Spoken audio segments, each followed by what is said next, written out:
what if you're convicted for tax evasion? You know, it's now been proven that you have a problem paying taxes. Yeah. I think you should be tax averse at that point. That someone says you should pay taxes. Sorry, I've been convicted. I can't participate. I don't pay taxes anymore.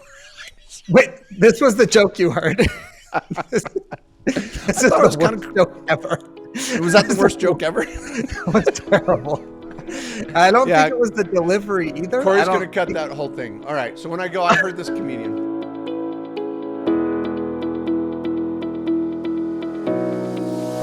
Welcome, everybody, to this week's episode of the Main Street Business Podcast. My name is Mark Kohler, here with the infamous Matt Sorensen. Here on my left, right? Which side are you on? I don't know. I'm right down the middle. When it comes to politics, I'm not on the right or left. I'm right down the middle. Man, you're getting more and more wimpy. Take a stand, for crying out loud, man. Get a hold of yourself. They're all wrong. So, yeah. Thank you for introducing me as the infamous. Yes. And I'm excited to be here. And I'm going to be color commentary today. I love being color commentary on shows because we're talking about the.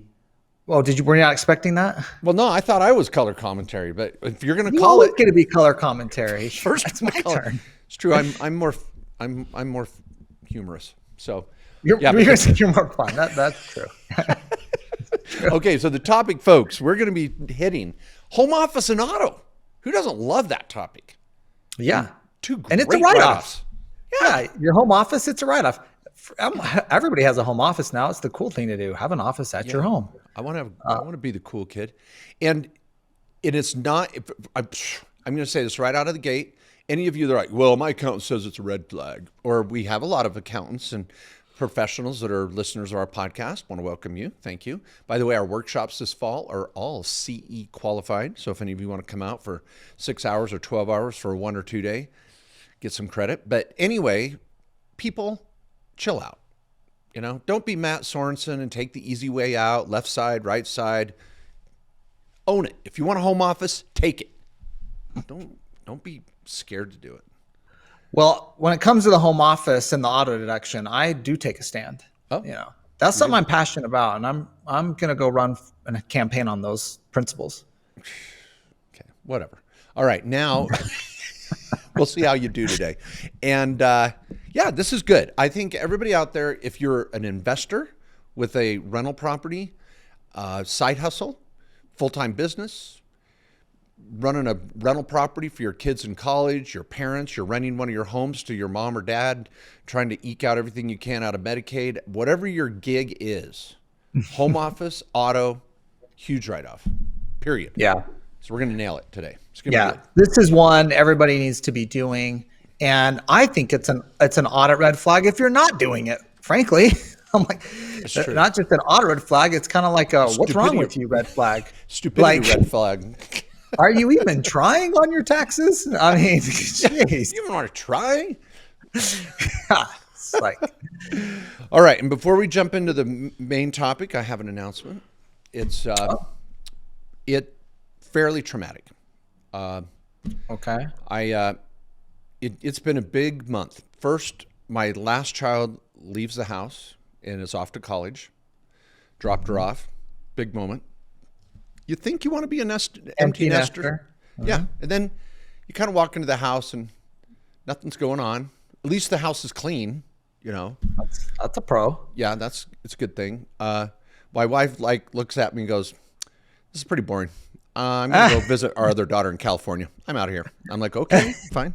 Then my oldest son is now, he and his wife are expecting, and I'm going to be a grandfather. Whoa. Yeah. Before the show, everybody, I'm serious. I just told Matt before the show. So this is. Wow. Congrats. Yeah. That's awesome.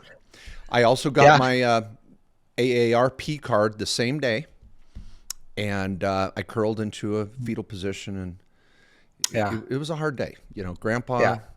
I celebrated by going to Denny's and getting the early bird special. I just thought you just own it. You know, you just got to own it. You know, but can you do me a favor? Yeah. Don't wear Tommy Bahama Okay. Just don't Yeah. wear Tommy Bahama. Is there some clothing restrictions for a while? There are. I mean, just because you're a grandpa doesn't mean you got to stop being cool. You don't have to. You can be cool, grandpa. Okay. You know, All right. just don't give up. It's all right. This wasn't the advice I got at the breakfast bar at Denny's. I saddled up next to a couple farmers, and Yeah. they were telling me how it really works, and I was like, "Really? Is this what I'm looking forward to?" But anyway, you thought the Grand Slam was a good deal? Try the senior menu Grand Slam. I mean, they're giving away food. Wow. Yeah. Yeah. Do they do the? Can you get the eggs over my hammy on the senior menu? I'll let you know. That's my favorite item there. All right, let's get into our topic. Okay, let's hit a softball first. Okay, home office. Do I need to go to the most impressive movie on accountants this century? The Accountant with Ben Affleck. We're in the first scene, or second scene, first 5 minutes, 10 minutes. Ben Affleck throws down the home office deduction in the office with this elderly couple, and he quoted it, nailed it. Their screenwriters were right on it. Any feedback on that color commentary? Yeah, I mean, if Ben Affleck can figure this out, I mean, anybody can. That's right. So, Yeah. I mean, he's got some J-Lo. I got to give him more credit now, I guess. But yeah, and I think his point in the movie was, wait, you do what? Right? Didn't she have like some crafting business or something, little thing? And it's like, wait, that's a small business. And I think this is important for a number of reasons. One, a lot of people don't think what they have is a small business, so they don't take the home office deduction. I'll give you 3 examples. Wow. 3 examples. I didn't know color commentary came with three examples. Well, Jeez. This color commentator just actually played the game a little bit too. Yeah. You're coming off the bench here. Mr. Sorensen delivers. Okay, three examples. I want to hear. Yeah, I'm going to give you 3. Well, there's the first one. We have the Ben Affleck, the person that does have just a side hustle. Okay. That's a small business. Okay. Yeah. You can take a home office deduction. Okay. Second one, rental property investor. Okay. You got rental properties. That's a small business. You can take a home office deduction. Third one, this is one a lot of people that have a business with a location think, oh, I can't take a home office deduction. Like, I'll just take me, for example. Okay. I have an office. I'm in the office here. Okay. The business pays for this office and expenses it. Does that mean I can't have a home office? No. I do other activities outside of this company that, like my book or my speaking and a lot of other things that I have income from that I can take a home office deduction for because I do those activities from a home office. So a lot of people are in these different categories here, but we still want to look for the home office deduction. Even again, if you're like, well, I got the office location, doesn't that disqualify me? For those activities you do there, but if you have other business activities and income, you can be looking to possibly do a home office deduction for those ventures. Yeah, and I want to get into a couple technical points here because we've got to address the naysayers who will typically say, well, if it's not your exclusive place of doing business and it's not, your primary place of doing business or space exclusively dedicated to your business, the IRS is going to shoot it down. And so I actually am just pulling up my article on this because I thought did a good job. Just okay. Breaking it down. So, so if any of you want to dive into some of these details, markjkohler.com, and in the blog section, just type home office. And great article. And you can just Google Kohler home office too. Now, here's the part that I want to point out. Before we talk about how to write it off and the dollar amount, here's where things have gotten more flexible, if I may. This regular and exclusive use. This one is still kind of a pain. What you're saying is this space is specifically dedicated to my business. And so I'm going to use this area for nothing else but my small business. Now, in the movie Accountant, Ben Affleck takes a little takes a few liberties because he calls the kid, I think she made these crafts. And what did she say? The dining room or Yeah. somewhere like that. And he says, you mean the home office? And it was kind of funny. But really, you do need to find a dedicated space that you can say this 10 square feet or this 5 square feet or 50 square feet. Now, one of the fun cases on this, there's multiple cases on this for those that want to look, can't sleep tonight and want to look up IRS cases, is that people will claim the home office by literally just having a pull-down desk. That desk is my home office. I pull it down. There's my office. I don't use it for anything else. And you may go, well, that's only 6 square feet. It's not that the write-off itself for that space is going to be significant sometimes. It's that now you've established a home office, which justifies the auto deduction when you're running errands, when you're out visiting clients. So the home office can be the gateway drug to the auto deduction. See, people, you want to say, oh, I'm running errands. From where? Where's your office? Well, you don't even write off an office. How can you be, where are you going from? Well, I'm going from my home office to my rental property. Okay, let's put home office on your tax return. Well, it's only a $400 or $500 write-off because it's such a small space. It's a studio apartment. It's an urban, that's okay. Let's establish that place. So that's rule number 1. Everybody, don't stress about it. Just say this square footage, whether it's large or small, could be a space in the garage, could be a shed. You good with that? Ooh, You're okay? Yeah, Anything I like you want to add to that? I like that. I didn't know that. That was a good tip. Man, you're so smart. Oh, thank you, man. Now, so square footage will come back into play. But the first thing is don't fret. It's a big word for some people. Don't fret. Don't stress. The word that I hate, which makes me want to punch a kid in the face, is when they say chillax. If someone tells me to chillax one more time at Starbucks, I'm going to throw down some Krav moves. I'm not kidding. Yeah. They give you, okay. Yeah, that's not a word I like. Do not tell me to chillax. Okay. That's but anyway. Good to know. Good to know. Don't stress. Don't fret. Nail down that space. Okay. You ready for rule number 2?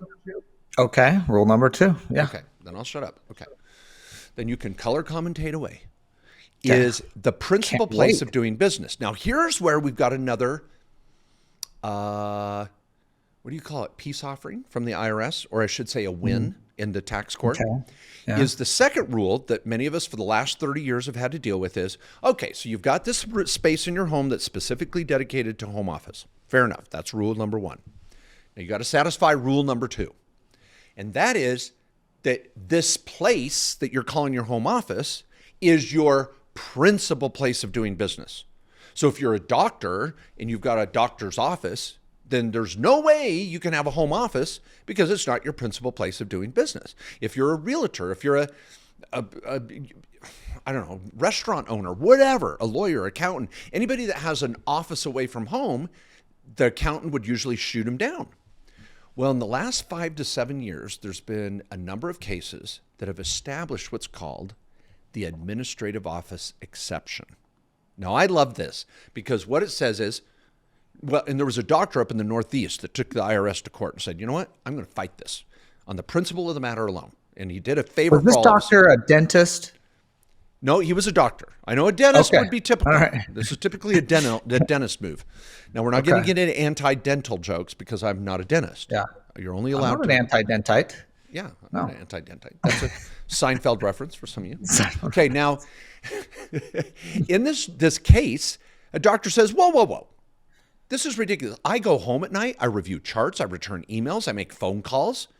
I'd freaking have a home office. And he took the IRS to court, and the court said, and the district court said, you know what? You're right. You win. Big landmark case in this area.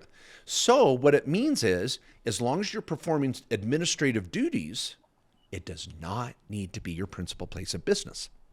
And what I also tell people, last note, Matt, and I'll shut up here, is let's think of that dentist, doctor, realtor, or whatever. Well, yeah, okay, so your principal place of doing business is on 101 Main Street, America. But you go home and you have a home office for your rental property, which goes back to Matt's point that you may have a home office opportunity for a write-off that's not even related to your main business. And that's okay as well, because as long as I get the home office, I don't care where I put it. Schedule C, Schedule E, 1120S. I'm going to take your home office somewhere and I'm going to bury it. I mean, I'm going to legitimately write it off and hide it. I mean, gosh, do we have to edit that out? I don't think. We're going to put it on your tax return in an indiscriminate spot. Yeah. But legitimately. And following the rules that the IRS requires. That's right. So, yeah. And, okay, now, isn't there this new simple method though that you can use? Because how do I determine how much I'm going to get? Because it's not just like what is that home office worth? I'm not paying myself rent. Well, that's round two. Round two is how much can I deduct? But round one, you want to say, okay, can I even play in the game?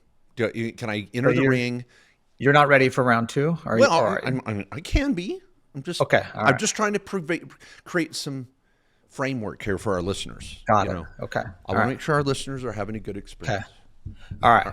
Okay. So you can take it if it's an exclusive spot set aside in your home. Mm-hmm. Rule 1. Rule 2, you can take it if this is, as long as you don't have a primary place of business or principal place of business. Or if you do, you could take this administrative exception. Yep. If you are doing things at home that are, is obviously work related. So, or you can just say, hey, I've got the rental property. I'm just going to claim the home office deduction there. I don't have an office for my rental real estate, although I may have my own day job, small business with an actual physical office. Yeah. Okay. Now I love it. And I want to throw this out too, before we get to the dollar amount. And we're going to save plenty of time for auto here, everybody, which is incredible. The auto deduction is the best it's ever been. So that'll be kind of the highlight of the show as well, I think, is because everybody should be taking auto, and it's a much bigger dollar amount, is S corporations. Some of you may have an S corporation where you're doing the salary draw split, something Matt and I have talked about prolifically, which means a lot. Is that what that means? Okay. I want to help you out today, Matt. I know. Man, you and all your words of the day, I don't know, your vocabulary is going up. I mean, you think I don't know if that AARP membership or this grandpa status is just kind of taking you to another level, but I don't appreciate that, but you got some new vitamins or something, or okay. All right. So S corporations, you may say, well, can an S corp take a home office? And technically, there is no line on an S corporation tax return that says home office, because a corporation can't have a home. It's a corporation. It's not a person. So what we it has a rent line.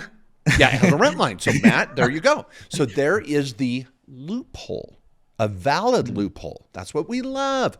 We love loopholes that are legit. And what we're going to do is do a reimbursement to ourselves as the owner of the S Corp and take a rent deduction and give ourselves a tax-free rental reimbursement of our home. Now, we don't want to go fair market value and create a rental property in our home. That's a whole other ballgame.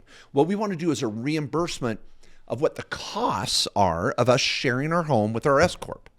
And that's okay. That's a reimbursement. It's not a rental property. So that's a little nuance. Now, if you're an accountant, you look at your accountant and go, hey, I want to do a rental reimbursement for my S Corp to myself. I'm going to take the rental property deduction and do it under the administrative office, blah, blah, blah. And all of a sudden, your accountant looks like a deer in headlights and someone slapped them around with a wet noodle and they're like, I don't know what even you're talking about. You got the wrong accountant. And that's what's exciting, people. I'm so proud of you for watching this on YouTube or listening to us on this podcast, because you are empowering yourself. You are the captain of your ship. And if you look at your tax return and you don't see a home office deduction, you should be going nuts. You should be like, what the hell's going on here? Yeah, and I think that sorry, there goes our PG rating, by the way. You had to drop the H word. You had to drop it. You just had to do it. You think hell's going to get us in the Oh, now two of them? You can we're going to go get away explicit? with one. Now you just did it two. Word explicit. It's like you can do one F word and still be PG-13, but two are. Who says? You're really the authoritative. I have no Corey, idea. you know what? I want a I'm just memo kidding on my with that. desk tomorrow. Corey, this is our producer who's amazing. We love Corey. By the way, ladies, he's single. Corey, I want a memo. See, when you own a business, it's exciting to look at your good people that you compliment and love. I'm not Yeah. Corey, right? I'm respectful. Yeah. But I'm going to say, I want a memo. And then I'll say, I want to know what words are going to make our show E-rated. Because Yeah. I don't want to play that game. I want to be family friendly. I don't either. Okay. All right. And I think some people get a little too much expectation when they see a tax and legal podcast that's with an explicit rating. They're like, "Whoa, what are these guys talking about?" Yeah, And then they come in and they're severely disappointed. Yeah. Maybe it's about saving money. What? Yeah, maybe it should play. Maybe we should go for the E rating. Maybe we should. It's kind Okay. of like some movies like to be R. What's the They get Disney rule? No bad words. What? No bad words. That's what I'm asking the memo for. Jeez, do we? Gosh. Jeez. No one gets the Okay, memo let me- concept. Okay, now we need to talk amount. Okay, so we got the simplified and the traditional or standard. You want to break it down? Okay. Okay, go ahead. Yeah. Well, the simplified is somewhat new. It's maybe the last 5 or 6 years you can do this simplified method. And this is one where you get to take just a set amount up to a total of 300 square feet at $5 a square foot. Now, what that home office is taking into account a lot of expenses you have on your home, utilities, internet, just the use of the property. Like this is taking into account, you have all this much expense built into using this space within your home in your business. So we're going to let you take an expense for that. Rather than make you have to calculate it and determine it, they're just like, you know what? $5 a square foot, 300 square feet, $1,500. Go knock yourself out. Slam a jamma. Now, Yeah. some of you may go $1,500, but let's put that in perspective. Let's say you're in a 30% tax bracket, maybe 20 Fed, 10 state.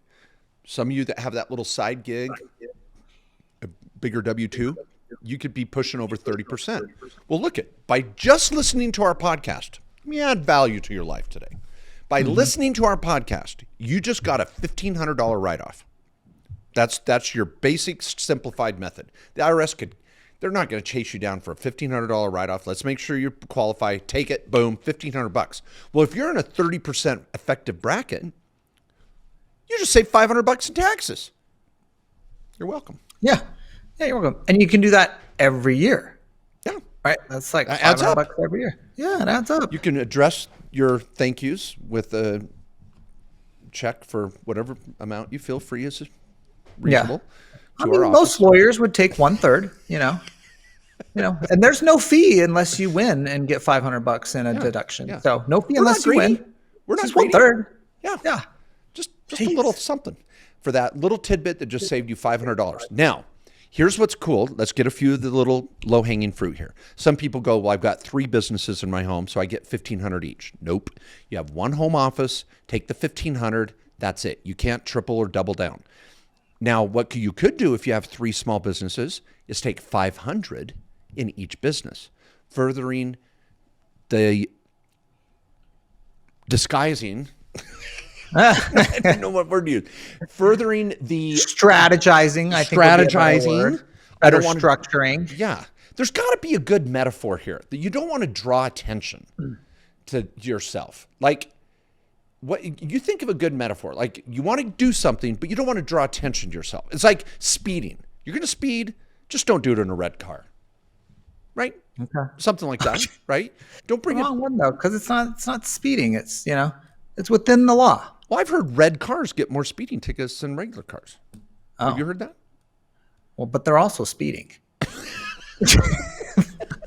The wrong You metaphor. get the point? I'm saying you're cops on the side of the road. He sees a red car go by and a blue car go by. Same over the speed limit. Profiling, red car profiling. It's real. Okay. They're going to pull over the red car. Okay.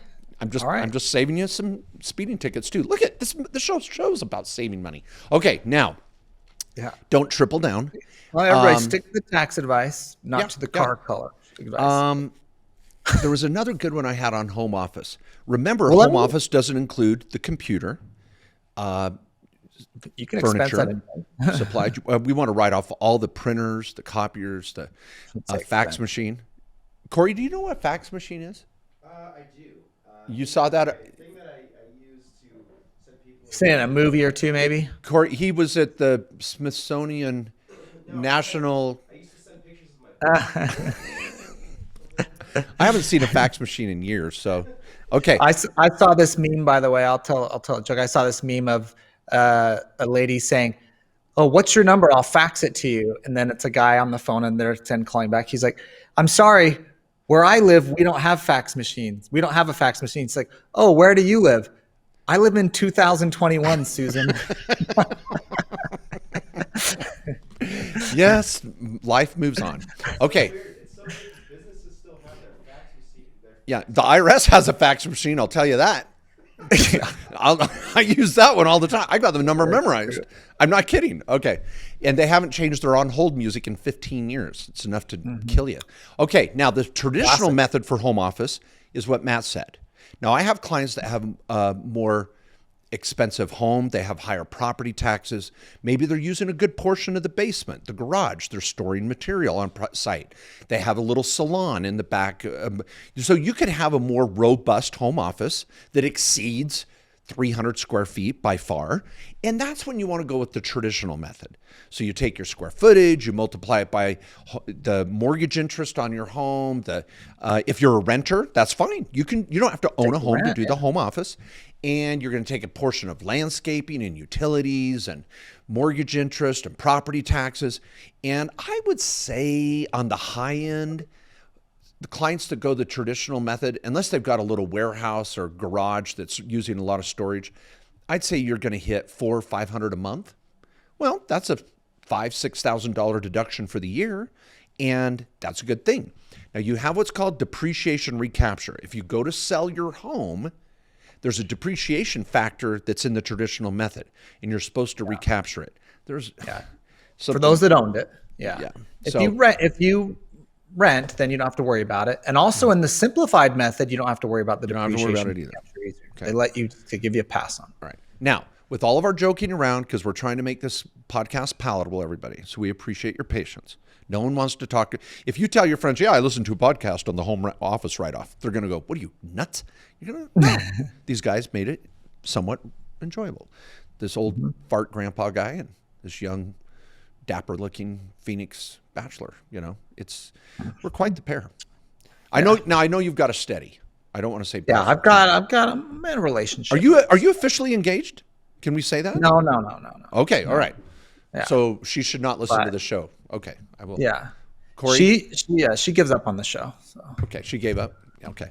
Now, okay, now let's deal with that. Now, here's the transition. Yeah, here's the transition as we go to auto. Having a home office opens up the door for a lot of mileage from your home to the airport for trips, to check on property, to go to Staples, to go to the Apple Store, to go to Best Buy, to go to Home Depot. So we want that home office as a starting point for the auto deduction. So that's why we want to do this show together, because it's a really powerful combo. Now we go to auto. Matt, I'm going to let you choose auto. What do you want to talk about on auto first? And everybody should be doing this. I think the auto is the same in the terms of there's kind of two columns. Like the home office is like, all right, there's two different ways you can do it. We'll give you the simplified method. How much square foot did you use? Here's what you multiply it by. That's what you get. Or do you want to track all the expenses you have? And maybe you can get more if you have a lot of higher expenses, and you can take what's called the actual method. So when we get to auto, it's a similar thing of mileage. How much miles did I have? And you take per mile. Then you also have, or no, I'd rather just take an actual expense of all the expenses on the car. If I'm leasing it, the leasing cost, the oil change, all that, the gas, so you get these different columns that you choose between. So that's the big picture on. You know what? I've never explained it that way, Matt, and I want to compliment you on your tax prowess. That means. I've been in a lot of podcasts with Mark J. Kohler, so kind of something to brag about. Okay, now I'm going to go to the handy dandy Mark J. Kohler 2021 monthly calendar. Now this will go on sale in about 3 months for 2022, and I'm constantly improving this. Goes with me everywhere I go. And right here on the second page, we have the tax resource guide. So I'm going to refer to that, and let me tell everybody your mileage for 2021. Business mileage is 56 cents. Medical and moving is 16 cents a mile, and charitable is 14. So if you're going, like Matt said, that first kind of the easy down and dirty method, you're going to want to try to keep the best mileage record you can. There's a lot of great apps out there. For you engineers out there, you're going to love a GPS app to track every freaking mile. The rest of us, we're going to just write it on a napkin and throw it in the glove box and have some sort of record that sounds reasonable. I always recommend to clients, don't go 100% business miles. Everybody knows you're going to go to the movie or grocery store on occasion. Don't get greedy. Pigs get fat. Hogs get slaughtered. But the beauty is you could have 3 vehicles in your family, a spouse's vehicle, one of the kids, maybe a work truck, and then your sports car. You can look at the mileage on each one of your vehicles and just say, here, now what accounts are going to want to know is what was the starting mileage for the year, the ending mileage for the year, and tell us a reasonable mileage amount on each vehicle for business. And that, and you're off to the races. Yeah. Anything? Yeah, and I think for real estate clients, this is one where you're going to see a large deduction. Obviously, like a real estate agent or broker is going to be traveling to a lot of properties, showing properties. I mean, you're on the road a lot. You better be expensing.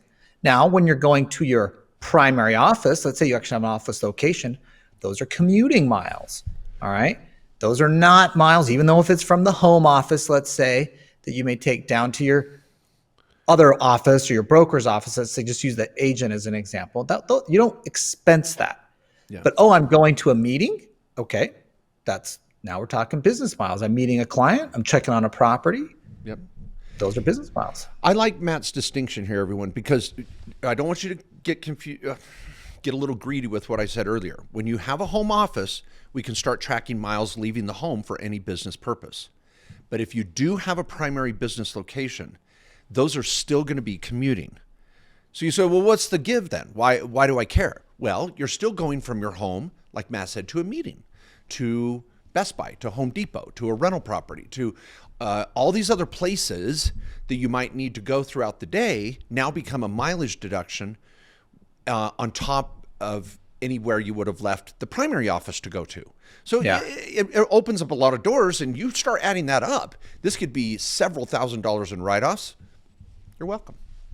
Yeah, absolutely. And I think we see a lot of different clients that I just, over the years, let's say like the doctor that goes to multiple surgery centers and a few different hospitals. None of those are a primary place, but they do have to get around a little bit to perform their services. And those are going to be, of course, business deductible miles. On that note, it's kind of funny. Doctors, 2 points. First, a lot of people over the years have been very complimentary, and they say, man, you and Matt, so smart, all what you do in tax and legal, and you do it long enough, it's the 10,000 hour rule that some have quoted, you get good at it, and I'm grateful for that. But it's not like I'm doing eye surgery or open heart surgery. If I screw up a tax return, I might owe a client some penalties or interest, heaven forbid, very, very rare. But I mean, it's generally fixable. But I was talking to a friend of mine that's an eye doctor, and he's so nonchalant about it. I'm like, man, if I went to work in the morning and a tax return is technical, but working on an eyeball and I screw it up, I sneeze during the surgery and a junior mint flies in to the surgery area, and I don't know. And it was funny. I called a doctor client the other day because I was trying to gather some info for an LLC and I needed a social. And I call him up and I'm like, hey, what's going on? And he goes, I got you on Bluetooth and I'm in surgery. I'm like, you're in surgery right now and you answered my call? He's like, yeah, it's no big deal. It's kind of like it's like a coroner doing an autopsy. Hey, bring me a burger. Yeah. I'm like, dude, do not pick up my call when you're in surgery. Medium rare, that's good. Yeah. He's like, yeah, and I wanted to talk about my LLC. Dude, you've got your hand in someone's chest right now. Just go ahead and finish what you're doing. Call me later. It's okay. Call back. Jeez. You All know, when Mark Kohler calls, people answer. That's just Well, maybe I should have taken that as a compliment. I was They just should. yeah. Okay. Now, mileage, everybody, bare minimum, you're taking it. There's no way around it. Okay. Yeah. And I want you thinking Now- about it with rentals and everything. All right. Now, I don't. Did you say this? It's 56 cents for 2021. Mm-hmm. Those of you still doing your 2020 return, maybe you're on extension here. You're at 57.5 cents a mile. It went down because gas prices did go down temporarily. They're back up, but whatever. Yeah. So it's usually that will fluctuate every year, how much cents you get per mile. But think about it. You drive 1,000 miles, that's a $560 deduction. That's awesome. Yeah. You drive 10,000 miles, some of you real estate clients that are out and about quite a bit, I mean, that's a $5,600 deduction. Yeah. Now I will say, can I give an example of people who should do actual though? Yeah.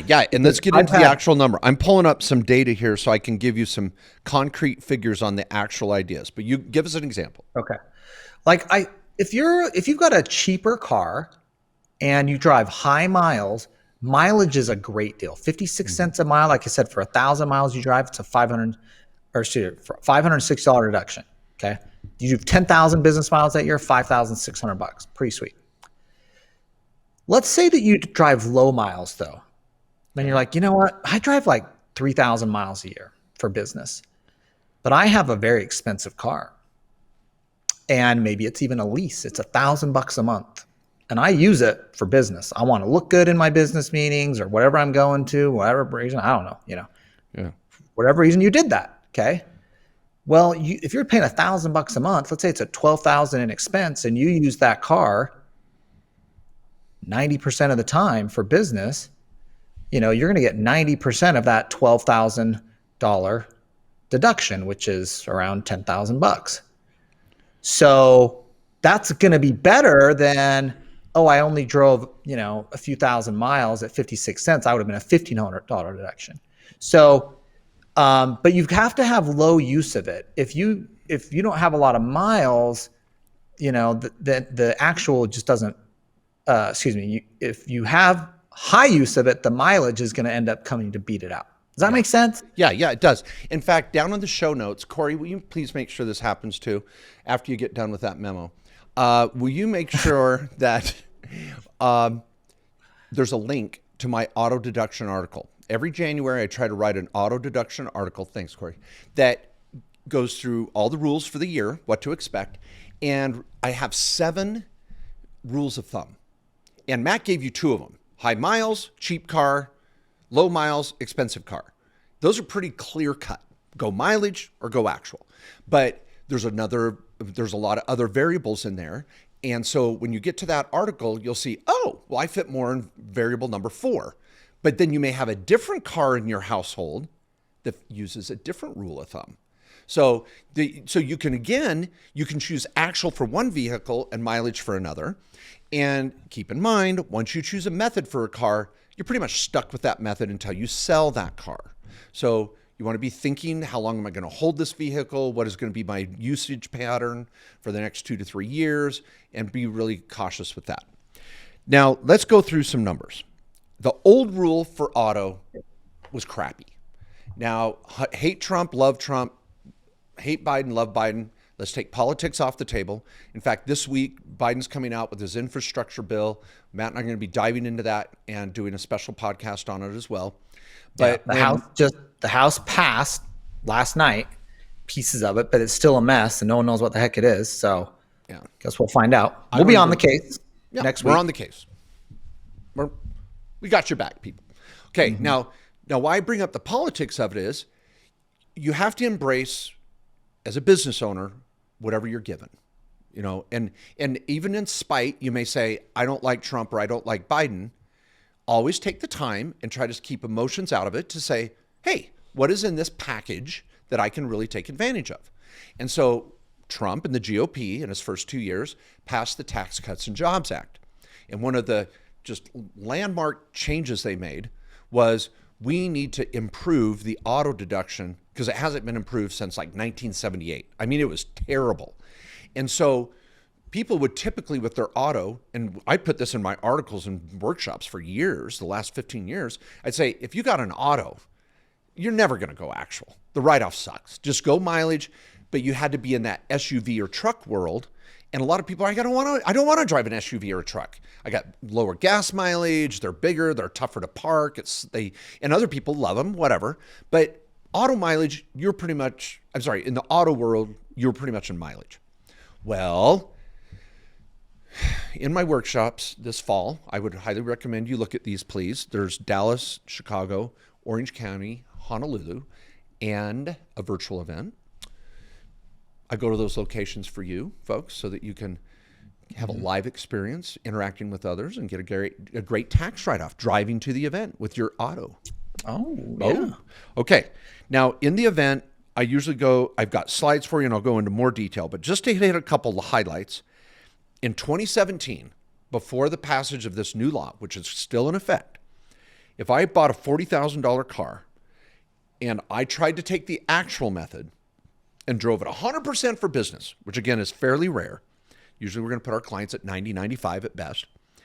Your maximum depreciation over the first 5 years would be only $15,060. To fully depreciate the car, Matt, it would have taken you over 19 years. That's how pathetic the old law was. Now, that car, maybe a Honda Civic or a Toyota Camry would have made it that far. Who knows? But you wouldn't have owned it that long. No. Winona Ryder's gremlin in Stranger Things never would have made it. Okay. Now, under the new so-called luxury automobile limits and bonus depreciation, I'm just going to cut to the chase here. You can write off up to $18,000 in the first year, and that's under the 2020 rules.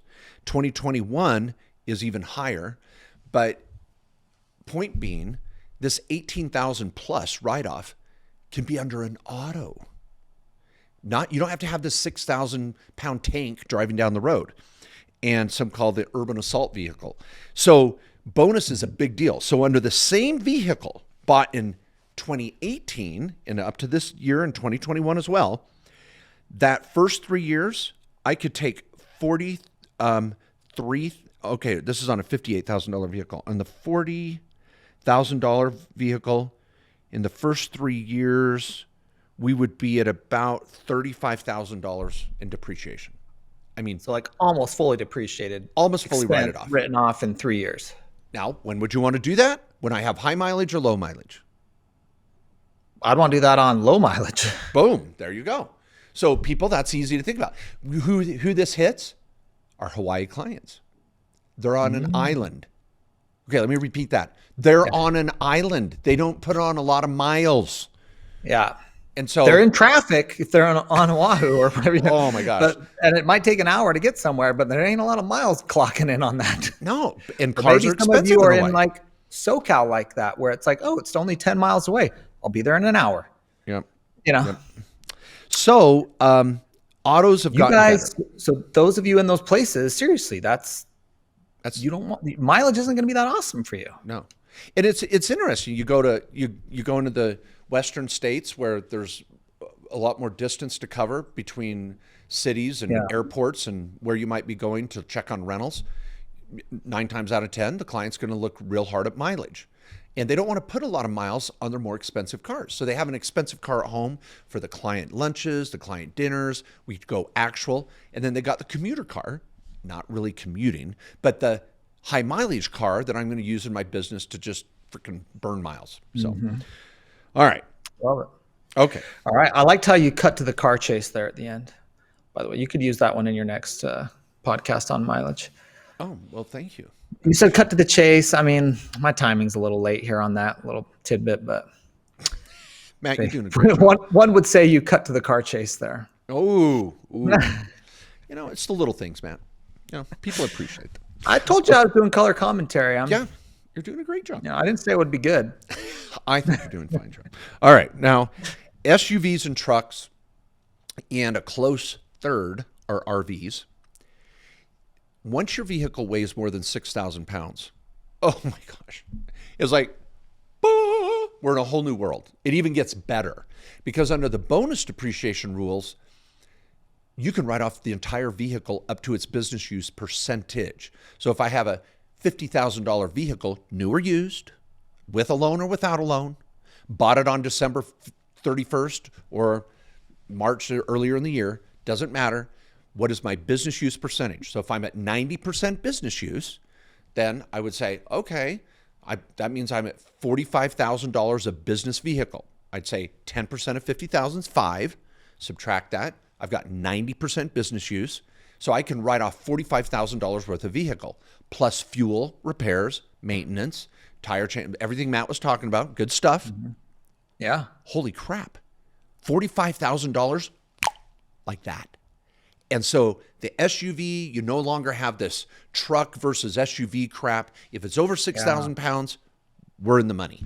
And so this was, of course, to help stimulate the auto industry, which it's done, the steel industry, all these China tariffs, and a lot. And you know, this is again not trying to go down a political rabbit hole, but this fight that Trump had with China and some of these tax incentives were all coordinated to increase the economy in the U.S. and help the small business owner. And in large part, it has. It really has. Okay, Matt, any thoughts on that? I mean, just Yeah, one other thing that's important to know is interest on the loan of your car. So obviously you're going to take that into account on actual, but also on mileage. That's the one expense on mileage that comes on top of the mileage. So when you do mileage, you don't need to track anything else. Don't worry about tracking your gas. Don't worry about your insurance or your repairs and maintenance. It's all factored into just the mileage, 56 cents a mile. But the interest on your loan, if you bought the car with a loan, is not factored in. You got to add that on top. I love it. So make sure you're tracking that and claiming that one. Yeah, another little nuance to keep in mind, and these are all these little questions we'll take in an open forum. By the way, if you're new to the show, every 3 weeks we do an open forum and field your questions. I think you'll enjoy it. Please go listen to some of those older ones. You'll find out that all the small business owners around the country are having similar concerns and questions that you have. And they're trying to get a straight answer from their lawyer and accountant, and we're trying to fill that void. So that's right. That's us. Yeah. So now another and it's free. It's free. It's free.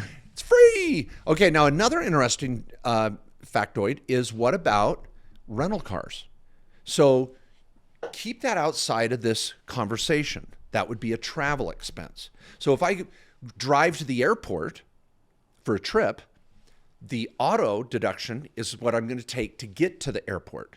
Then I'm going to take the travel deduction for the parking at the airport. I'm going to take the dining deduction inside the airport, which is now 100% write-off. Then I'm going to get on the plane, 100% write-off. I'm going to travel somewhere for a business conference, Chicago, Dallas, October 2nd. And I'm going to go there to this amazing business conference and get a tax write-off for my airfare. And then I'm going to get a rental car because I want to go to Buc-ee's and go out and have the full experience. So I'm going to drive around Texas, check it out. And the rental car, you're not going to think about mileage because it's a rental car. You're going to just take actual. What was the rental rate, the insurance thing they try to hit you with on the way out the door, and the gas for your rental car. So keep your rental car in the travel line. Your hotel's going to be 100%. All your food at Buc-ee's is generally going to be 100%. Any prepared food. Anything off the shelf is 50%. Anything prepared under the new law is 100%. Then you're going to get back on the plane, 100%. Boom! Dude, is that just magic? Woo. I love that. See, yeah, it's just like, you're playing a little horn section, a little strings, then you just brought it all together. The whole orchestra of tax deductions. Yep.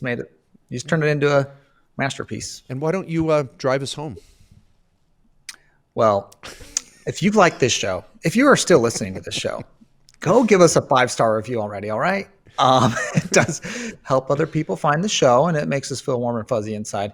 Or thumbs up or kudos or whatever system you're listening to it on, just give it a like. And also get to mainstreetbusiness.com. We have a newsletter you can sign up for there that goes out weekly. We've got articles like the article Mark just talked about that we share. We've always got new content, other quick videos on tips you can get to that'll just get straight to the point on an issue you want to dive into.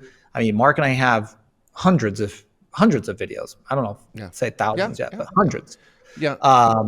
On retirement, asset protection, tax planning, choosing the right entity for your business, building wealth, all that stuff that we're really about here on the show. Well, everybody, I hope you haven't left yet because I've got to help Matt a little bit. Okay. Now, if you're doing color commentary on a show like this, I was waiting for some of these. When I said drive us home, did you get that? Drive us home? Did you miss that? That one flew right by me. Oh my gosh. Okay. All right. Yeah. No, you would say that one just sped right by me. See, this is a color right commentary. So here's another one. Don't be in the passenger seat, people. Drive your tax return. You are the driver of the car. Yeah. You got one? Yeah. And does anybody, and if it's got a little Talladega Nights quote coming, okay? I'm a driver's wife. I can't be married to you. You're not a driver anymore. I'm a driver's wife. Guys, you want to be a driver, okay? You want to be in the driver's seat, all right? Take control. Like Ricky Bobby until he went crazy and his wife left him for, what was the other guy? The Magic Man. Yeah, you went with Magic Man at the end. Ricky Bobby and Magic Man. So, because she's a driver's wife, Yeah. But get in the driver's seat on your tax return. But I think the important thing, I'll just say on a serious note is, and I hope that's why everybody's listening here today, is They're not. they're not anymore. They're not. They're gone. Yeah. Mom, if you're still listening, Yeah. Happy Mother's Day. The clients who save the most, who keep more money in their pocket, are the ones that are active in their tax planning and the coordination and remembering what the heck you did. Okay. Like your number one expense as a business owner is taxes. Okay. If you're having any success, that will be your number one expense. So, and these little things, it could be 10 to 20 strategies you're doing.